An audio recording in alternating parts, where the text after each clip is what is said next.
Buenas tardes o buenas noches, queridos hermanos. Es viernes de noche, día de preparación, día de estar en comunión más íntima con Dios.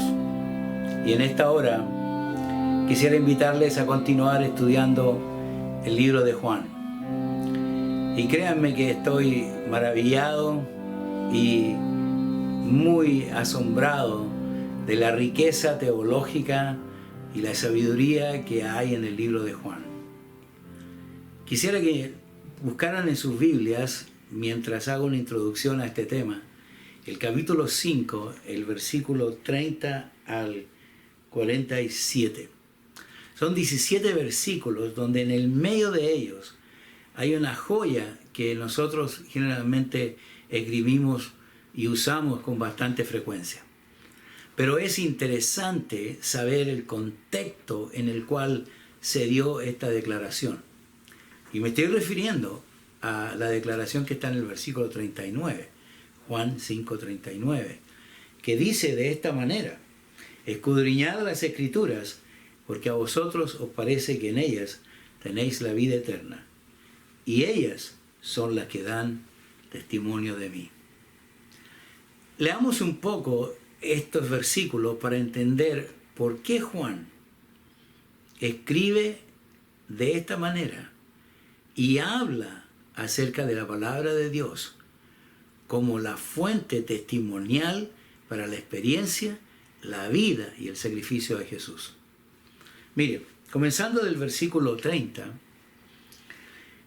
dice así: no puedo yo hacer nada por mí mismo, según oigo, así juzgo, y mi juicio es justo, porque no busco mi voluntad, sino la voluntad del que me envió, la voluntad de mi Padre.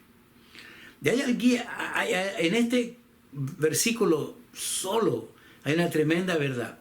Jesús describe su ministerio como una extensión de la voluntad y la iniciativa de Dios para salvar al ser humano. No hay en él ninguna iniciativa propia. No hay en él ningún plan, ninguna política, ninguna iniciativa que permita decir esto lo hago yo porque quiero hacerlo, porque creo que es lo mejor. Hay una completa y absoluta sumisión a la voluntad de Dios.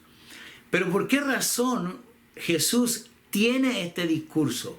¿Por qué razón en Juan encontramos una posición tan argumentativa de parte de Jesús?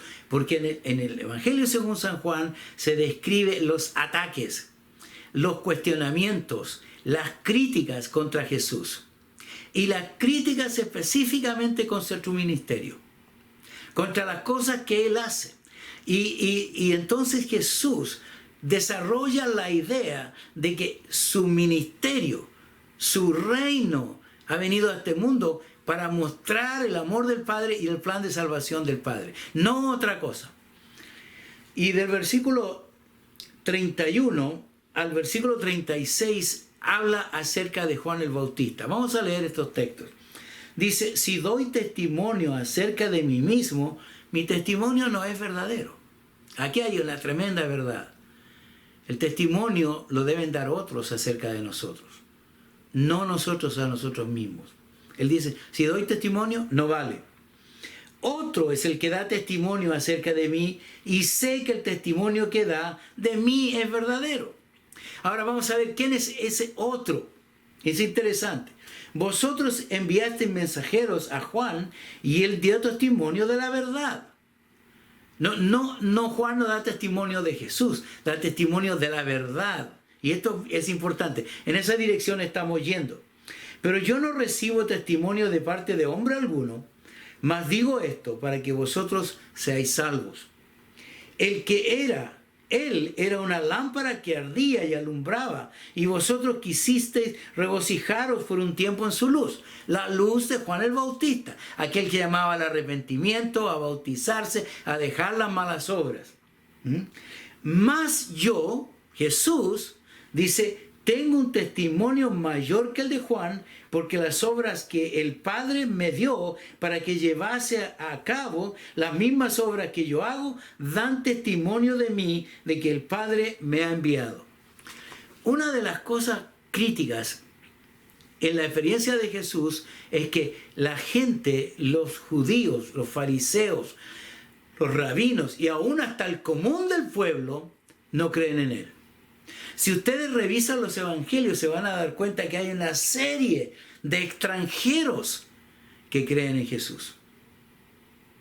Militares, hombres pecadores, leprosos, ciegos, inválidos, esos van donde Jesús. Y una de las críticas importantes para Jesús era se junta con pecadores, prostitutas y cobradores de impuestos. Pero el pueblo, el corazón del pueblo, la clase política y religiosa dominante no creía en Él. Y entonces él dice, tienen que creer por las obras que yo hago. Ustedes creyeron a Juan el Bautista, yo voy a hacer obras mayores que él. Ahora, el versículo 37 en adelante, aquí está la razón de por qué estoy tan contento, tan feliz de hablar de esto con ustedes. Miren lo que dice.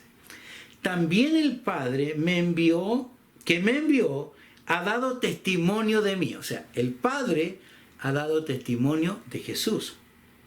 Nunca habéis oído su voz, ni habéis oído su aspecto, ni tenéis su palabra morando en vosotros, porque a quien Él envió, vosotros no le creéis.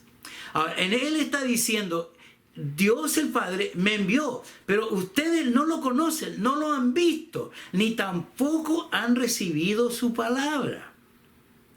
Y esto es sumamente interesante, porque hay muchas personas que fundamentan la experiencia cristiana a partir de Mateo capítulo 1 y terminan en las epístolas del apóstol Pablo. El Antiguo Testamento para ellos no existe, pero la vida de Jesús está descrita, engarzada y pulida en el Antiguo Testamento. Todo, Él le dice a esto, si ustedes estudiaran la palabra de Dios, reconocerían que yo soy el Hijo de Dios. Hermanos, y aquí entonces, esta parte, estas dos partes que habla de que ustedes no conocen al Padre, termina con esta aseveración tremenda que hay en el versículo 39. Dice, escudriñad las Escrituras, porque a vosotros os parece que en ellas tenéis la vida eterna. Ahora, hay una cosa interesante aquí. Él dice escudriñen, estudien, vayan a la Escritura, porque ustedes creen que tienen la vida eterna. Ahora, hay un detalle. La pregunta que nos hacemos, y es tremendamente importante, es, ¿sabían ellos las Escrituras? ¿Entendían ellos las Escrituras? Ellos pensaban, habían reflexionado sobre el valor de la Escritura en relación con el Mesías que venía, o solamente tenían una idea en su mente acerca de lo que sería el Mesías, y esa idea era lo prevalente en su pensamiento, en su doctrina y en su actuar. ¿Por qué digo esto? Porque muchos de nosotros tenemos nuestras propias ideas concebidas con respecto al reino de Dios, con respecto a la salvación, con respecto al hecho cómo somos salvos y cómo debemos actuar después de que somos salvos. Y esas ideas nos van guiando por la Biblia, nos van guiando por la vida, nos van haciendo emitir juicios, razonamientos y hacer decisiones que muchas veces son completamente equivocadas. Una de las preguntas claves que me hago en mi mente es la siguiente. Si yo hubiese estado ahí en la multitud escuchando a Jesús, ¿habría yo reconocido a Él como el Mesías? ¿O me habría rechazado? ¿O no habría aceptado la presencia de Jesús? Por eso esta segunda parte del versículo 39 es tan importante. Dice, y ellas son las que dan testimonio de mí. Queridos hermanos y amigos, si usted quiere conocer verdaderamente a Jesús, vaya y lea el Antiguo Testamento. Lea Génesis, lea Éxodo, lea el sacrificio levítico y entienda cómo Dios está tratando de dar un mensaje, muchas veces directo, muchas veces en parábolas, muchas veces con figuras proféticas, pero está indicando qué es Jesús y qué es lo que va a hacer Jesús. El libro de Isaías es uno de los libros más espectaculares con respecto a esto. La vida de Jesús fue descrita por Moisés. Por lo tanto, esto es sumamente importante. Dice, y no queréis venir a mí para que tengáis vida. O sea, no quieren ir a Jesús, pero dice, gloria de los hombres no recibo, pero yo os conozco que no tenéis amor de Dios en vuestro corazón. Versículo 43. Yo he venido en el nombre de mi Padre y no me recibís. Si otro viene en su propio nombre, a ese recibir. ¿A qué Jesús estás recibiendo tú? ¿Al Jesús de la palabra de Dios?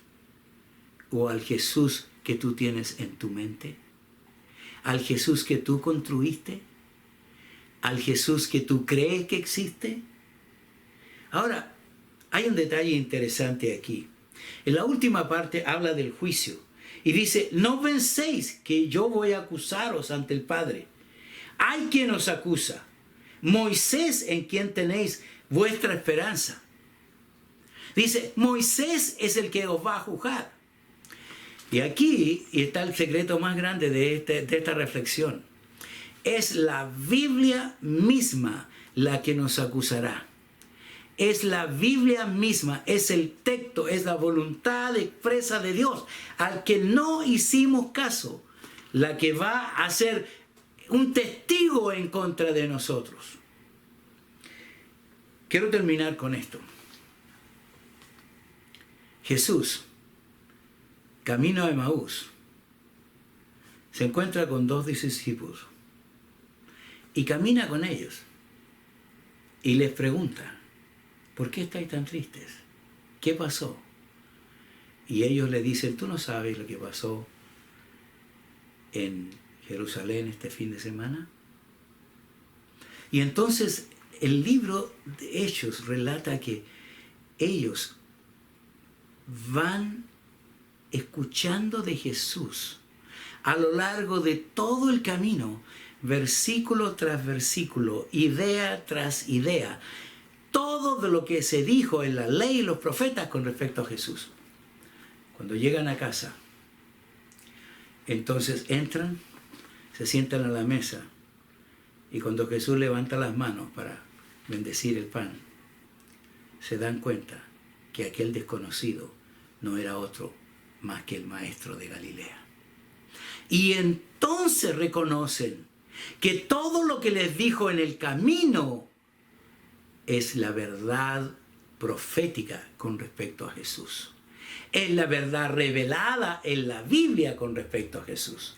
Y entonces declaran con una alegría inmensa, ¿no ardía nuestro corazón cuando escuchábamos esas palabras?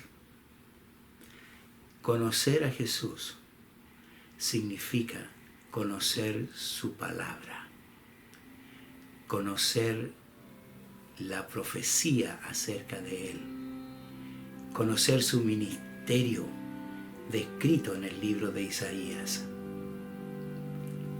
Permita a Dios que podamos tener una idea completa y absolutamente correcta acerca de la persona, el ministerio y el sacrificio de Jesús. Escudriñad las Escrituras, porque a vosotros os parece que en ellas tenéis la vida eterna, y ellas son las que dan testimonio de mí. El Señor los bendiga y tengan un muy feliz sábado. Oremos. Amado Padre, oh Dios, gracias te damos por este párrafo magnífico del libro de Juan, que nos indica que al Jesús que seguimos fue revelado con todo detalle en el Antiguo Testamento, para que nuestro fundamento religioso no sean nuestras ideas, sino sea lo que Dios reveló acerca del Mesías.